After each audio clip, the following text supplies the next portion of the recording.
आज है 24 जून 2025 और दिन है मंगलवार। नमस्कार, ज्ञान एमपी न्यूज में आपका स्वागत है। आइए देखते हैं आज दिन भर की मध्य प्रदेश की बड़ी खबरों को। उससे पहले आप वीडियो को लाइक करना ना भूलें और कमेंट में अपने जिले का नाम जरूर बताएं। मध्य प्रदेश में होगा 1500 करोड़ का निवेश, 2000 युवाओं के लिए रोजगार का अवसर। एमएसएमई दिवस के मौके पर रतलाम में पहली बार होने वाला रीजनल राइज कॉन्क्लेव 2025 निवेश, रोजगार और औद्योगिक विकास का ऐतिहासिक संगम बनने जा रहा है। इस आयोजन में 350 करोड़ रुपए से अधिक लागत की 35 बुनियादी ढांचा परियोजनाओं, क्लस्टरों और विभागीय भवनों का लोकार्पण और भूमि पूजन किया जाएगा। साथ ही 1500 करोड़ रुपए से अधिक के निवेश वाली 50 नई औद्योगिक इकाइयों का शिलान्यास किया जाएगा। इस अवसर पर सीएम डॉक्टर मोहन यादव 500 उद्यमियों को आशय पत्र एवं भूमि आवंटन पत्र सौंपेंगे। साथ ही 500 इच्छुक युवाओं को रोजगार प्रस्ताव पत्र मिलेंगे। साथ ही 353.74 करोड़ रुपए के पूंजी निवेश के स्थापित 32 मध्यम स्तरीय औद्योगिक इकाइयों का शुभारंभ होगा, जिसमें करीब 2000 लोगों को रोजगार मिलने की संभावना है। दिल्ली पहुंचे सीएम, सिंधिया से मिले, वाराणसी भी जाएंगे डॉक्टर मोहन यादव। मध्य प्रदेश के सीएम डॉक्टर मोहन यादव सोमवार को दिल्ली पहुंचे। वे यहां वरिष्ठ नेताओं से मिल रहे हैं। सीएम मोहन यादव ने केंद्रीय मंत्री ज्योतिरादित्य सिंधिया से मुलाकात की। सूत्रों के मुताबिक सीएम पीएम नरेंद्र मोदी से भी मुलाकात कर सकते हैं। उन्हें 30 जून को खंडवा आने के लिए न्योता दिया जाएगा। दिल्ली में केंद्रीय मंत्रियों और वरिष्ठ नेताओं से मुलाकात के बाद वे वाराणसी जाएंगे। उत्तर प्रदेश के वाराणसी में मंगलवार को केंद्रीय गृह मंत्री अमित शाह 25वीं मध्य क्षेत्रीय परिषद की बैठक लेंगे। इसमें सीएम मोहन यादव भी शामिल होंगे। सोमवार को सीएम मोहन यादव दिल्ली रवाना हुए। वहां वे पार्टी के दिग्गजों और केंद्र सरकार के मंत्रियों से मुलाकात कर रहे हैं। सीएम ने दिल्ली के केंद्रीय संचार और पूर्वोत्तर क्षेत्र विकास मंत्री ज्योतिरादित्य सिंधिया से मुलाकात की। एमपी के दोनों नेताओं में प्रदेश के विकास संबंधी योजनाओं पर चर्चा हुई। चार्जिंग स्टेशन पर भीषण आग, 32 इलेक्ट्रिक गाड़ियां खाक।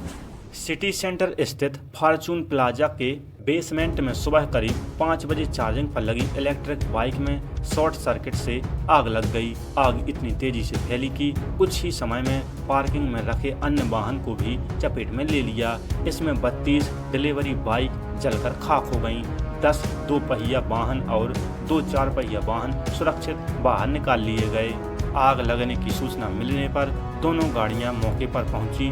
इसमें से 5 गाड़ियों से पानी फेंककर करीब 2 घंटे में आग पर काबू पाया गया। आग से करीब 1 करोड़ का नुकसान होने की बात कही गई है। आग को समय रहते कंट्रोल किया गया, वरना एक बड़ा हादसा हो सकता था। यह खबर ग्वालियर से सामने आ रही है। राशन कार्ड धारकों के लिए जरूरी खबर। भारत के राशन कार्ड धारकों के लिए काम की खबर है। अगर आपने अब तक राशन कार्ड की eKYC प्रक्रिया पूरी नहीं की है तो फटाफट करवा लें, क्योंकि इसकी लास्ट डेट 30 जून 2025 है। अगर यह काम समय पर नहीं हुआ तो राशन कार्ड से नाम हट सकता है और मुफ्त या सस्ता राशन मिलना बंद हो सकता है। दरअसल भारत सरकार ने राशन वितरण प्रणाली और पारदर्शी बनाने के लिए 30 जून तक eKYC कराना अनिवार्य कर दिया है। ऐसा नहीं करने पर आपका राशन कार्ड कैंसिल हो सकता है और आपको सस्ता या मुफ्त राशन मिलना बंद हो जाएगा। अगर आपने KYC करवा ली है और फिर भी गलती से आपका नाम राशन कार्ड लिस्ट से कट गया है तो आप इलाके की राशन की दुकान या फूड सप्लायर ऑफिस से संपर्क करें। यही दस्तावेज जैसे आधार कार्ड, मोबाइल नंबर साथ लेकर जाएं और दोबारा आवेदन करें। अगर आपके डॉक्यूमेंट में कोई गड़बड़ी है, जैसे आधार कार्ड गलत, नंबर अपडेट नहीं, तो पहले उन्हें ठीक करवाएं। मध्य प्रदेश में मानसून को लेकर सीएम डॉक्टर मोहन यादव ने अधिकारियों को दिए खास निर्देश।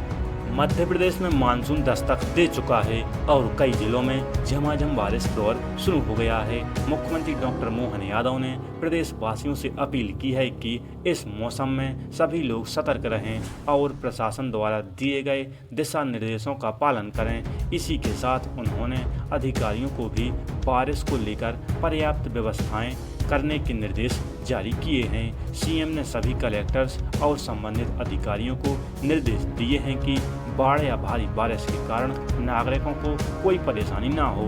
नाले, रपटे, पुल, पुलिया और अन्य जोखिम वाले क्षेत्रों में अतिरिक्त सुरक्षा व्यवस्था सुनिश्चित की जाए। प्रशासन को जल भराव, बाढ़ और अन्य आपदाओं से निपटने के लिए त्वरित राहत कार्यों के लिए तैयार करने को कहा गया है। मध्य प्रदेश के कॉलेजों में 1 जुलाई से शुरू होना है नया सत्र। 1 जुलाई से प्रदेश के कॉलेजों में नया सत्र शुरू होने जा रहा है। सोचने वाली बात यह है कि उच्च शिक्षा विभाग के पास अब बस 1 सप्ताह का समय शेष है, लेकिन अब तक पाठ्यक्रम भी तैयार नहीं किया जा सका है।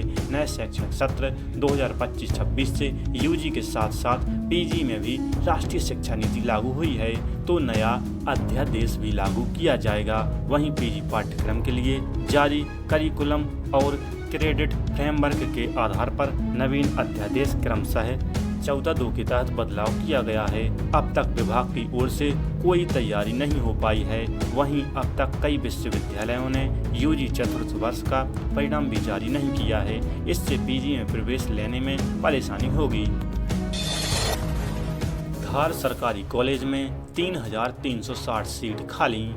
धार के शासकीय महाविद्यालय में ग्रेजुएशन और पोस्ट ग्रेजुएशन कोर्स में प्रवेश की दूसरी चरण की प्रक्रिया जारी है। ग्रेजुएशन में अब तक 677 और पोस्ट ग्रेजुएशन में 343 विद्यार्थियों ने प्रवेश लिया है। ग्रेजुएशन में कुल 3,030 सीटें हैं। इनमें से 1,084 सीटों पर अलॉटमेंट हुआ है। केवल 677 विद्यार्थियों ने प्रवेश लिया है। इस तरह 2,353 सीटें अभी खाली हैं। वहीं पोस्ट ग्रेजुएशन में 1,350 सीट हैं। इसमें से 480 सीटें अलॉटमेंट हुई हैं। मात्र 343 छात्रों ने प्रवेश लिया है। अभी 1,007 सीटें रिक्त हैं। कॉलेज लेवल काउंसलिंग राउंड 25 जून से शुरू होगा। छात्र 30 जून तक ऑनलाइन आवेदन कर सकेंगे। 26 जून से 1 जुलाई तक दस्तावेजों की चेकिंग होगी। 5 जुलाई को सीट अलॉट की जाएगी। चयनित विद्यार्थियों को 10 जुलाई तक प्रवेश शुल्क जमा करना होगा। महेश्वर को जिला बनाने की उठी बुलंद आवाज। महेश्वर को जिला बनाने की वर्षों पुरानी मांग को लेकर महेश्वर जिला बनाओ संघर्ष समिति की पहली बैठक आयोजित की गई। बैठक में आंदोलन को जन आंदोलन का रूप देने की रणनीति बनी। बैठक में छात्रों, जनप्रतिनिधियों और सामाजिक संगठनों की भागीदारी की आवश्यकता पर जोर दिया गया। ऐतिहासिक, सांस्कृतिक और धार्मिक दृष्टि से अत्यंत महत्वपूर्ण नगरी महेश्वर को जिला बनाए जाने की वर्षों पुरानी मांग अब जन आंदोलन का रूप लेने जा रही है। इसी कड़ी में रविवार को महेश्वर जिला बनाओ संघर्ष समिति की पहली औपचारिक बैठक का आयोजन हुआ, जिसमें शहरवासियों, सामाजिक संगठनों और प्रतिनिधियों ने बढ़ चढ़कर हिस्सा लिया।